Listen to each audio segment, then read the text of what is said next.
Hi అండి. అందరూ ఏం చేస్తున్నారు? బాగున్నారు గదా మీరంతా?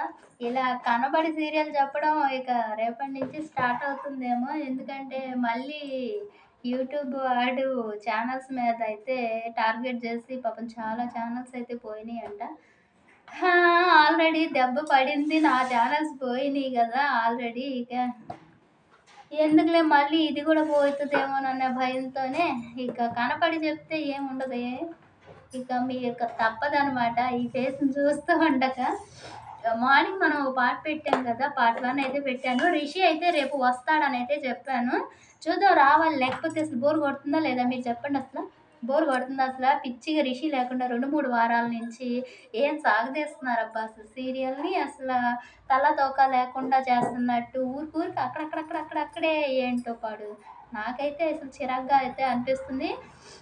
డైరెక్టర్ గారేమో కొంచెం కొత్తగా ట్విస్ట్ లాగా అయితే రేపు శైలేంద్ర ఎండీ సీట్ ఉంటుంది గదా! దాని మీద సైన్ జేస్తాడు గదా! ఇక అప్పుడు ఏమన్నా సడన్ ఎంట్రీ ఇచ్చి రిషి చేత ఒక్కసారిగా ఆవగండి అనేసి అంటాడేమోననేసి అనుకుంటున్నాను. ఇక రిషి వచ్చిన తర్వాత వస్తారా షాక్ అయిపోతుంది. "ఏం జరుగుతుంది ఇక్కడ?" అంటే, "ఇలా మీరు కనిపించట్లేదు కదా సార్! అందుకని జెప్పి మిమ్మల్ని వెతకడానికి నేను ఇలా జేస్తున్నానని" జెప్తే, ఇక రిషి వచ్చిన తర్వాత చాలా ఫీల్ అయిపోతాడు. "నీ మీద నమ్మకంతో ఈ విధంగా చేస్తే ఎందుకు సార్ ఇలా చేశావంటే" "నేనేం చెప్పను సార్. మీ అన్నయ్యే ఈ ఎండీ సీట్ ఇవ్వకపోతే ఇలా చేస్తున్నాడు.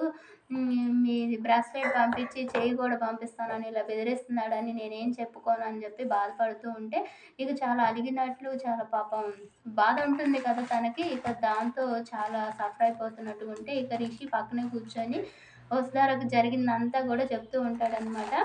ఇలా చెప్పేటప్పుడే ఇక వసుధార కూల్ చేస్తానికి, "సారీ వసుధార అనుకోకుండా ఇలా జరిగిపోయింది. రౌడీలు నన్ను ఇలా చేశారు. లేకపోతే నేను తప్పించుకోవడానికి అనేక ప్రయత్నాలయితే చేశాను. కానీ ఏది గూడా వర్క్ అవ్వలేదని" జెప్పేసి ఇక రిషి అయితే అంటాడనమాట.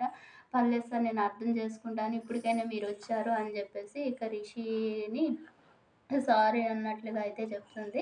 ఇక వీళ్ళిద్దరు ఇలా అయిన తర్వాత ఇక వసుధార అయితే ఇక ఇదంతటికి ఇక ముకుల్ వస్తాడనమాట. రిషి వచ్చాడని తెలుసుకోగానే ఇక "రిషి సార్ వచ్చారా? మీరు ఎక్కడికెళ్లారు? అక్కడేమన్నా క్లూస్ ఏమన్నా ఉన్నాయా? ఎక్కడ దాచిపెట్టారు మిమ్మల్ని" అని అంటే, "నా కళ్ళకి గంతలు కట్టేశారు.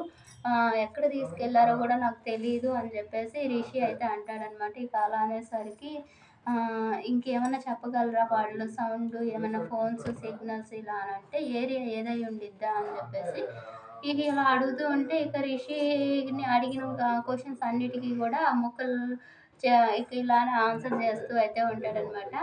నెక్స్ట్ పార్ట్ అయితే మళ్ళీ చూద్దాం ఫ్రెండ్స్. అసలు ఎక్కడ నన్ను ఇలా చెప్పనిస్తారు ఈళ్ళు. ఇగ స్నానాలయితే అయిపోయినియి ఇప్పుడే.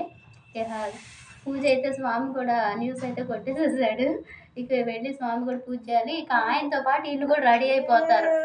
6:00కల్లా రెడీ అయిపోవడమే. ఇంకో 2 బ్యాచ్ ఇప్పుడే స్నానం నుంచి వస్తున్నాడు. ఓకేనా? బాయ్. మళ్ళీ ఆ పప్పీలు ఏమన్నా కనిపిస్తే యూట్యూబ్ వోడు మళ్ళీ బ్యాన్ చేసేస్తాడు నా ఛానల్.